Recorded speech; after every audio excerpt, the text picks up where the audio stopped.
এদিকে জুমার পরেই আবারও যুদ্ধ শুরু গোপালগঞ্জে। ভালো নেই গোপালগঞ্জ, আগের থেকেও ভয়াবহ পরিস্থিতি বিরাজ করছে শহরটিতে। সেনাবাহিনীও পারছে না পরিস্থিতি সামাল দিতে। শেখ হাসিনার একটা কলেই আবারও তোলপাড় শুরু সারা দেশে। এবার ডাইরেক্ট অ্যাকশন শুরু করেছে সেনাবাহিনীর সদস্যরা।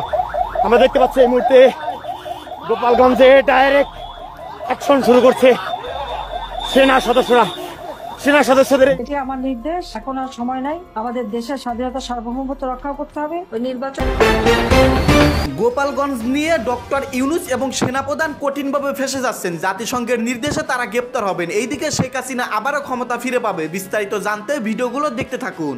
এনসিপির মার্চ টু গোপালগঞ্জ কর্মসূচি ঘিরে সংগঠিত অন্তত 4 হত্যাকাণ্ডের দায় কার, সে প্রশ্ন জোরালো হয়ে উঠেছে। স্থানীয় আন্তর্জাতিক সংবাদ মাধ্যমে প্রকাশিত বিভিন্ন ভিডিও ফুটেজ এবং ছবিতে সেনা সদস্যদের প্রকাশ্যে আগ্নেয়াস্ত্র দিয়ে গুলি করতে দেখা গেছে। সেনাবাহিনী নিয়ে প্রথমবার মুখ খুললেন শেখ হাসিনা।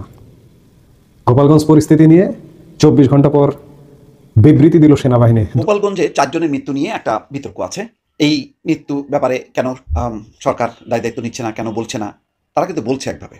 আইন ও সালিশ কেন্দ্র বলছে যে গোপালগঞ্জে 4 জনের মৃত্যুর দায় সরকার এড়াতে পারে না। এবার যেন রাজপথে জয় বাংলা জয় বঙ্গবন্ধু স্লোগান দিয়ে রাজপথ দাপিয়ে বেড়াচ্ছে ছাত্রলীগ, যুবলীগ এবং আওয়ামী লীগের নেতাকর্মীরা।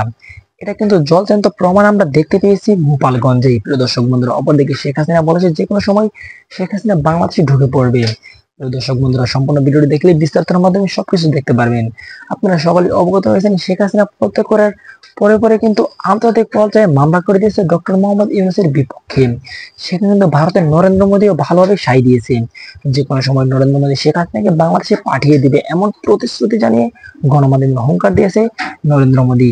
অপরদিকে জাতিসংঘ থেকে শেখ হাসিনাকে চাপ দিচ্ছে বাংলাদেশে আসার জন্য, আগের মতন দেশ পরিচালনা করার জন্য।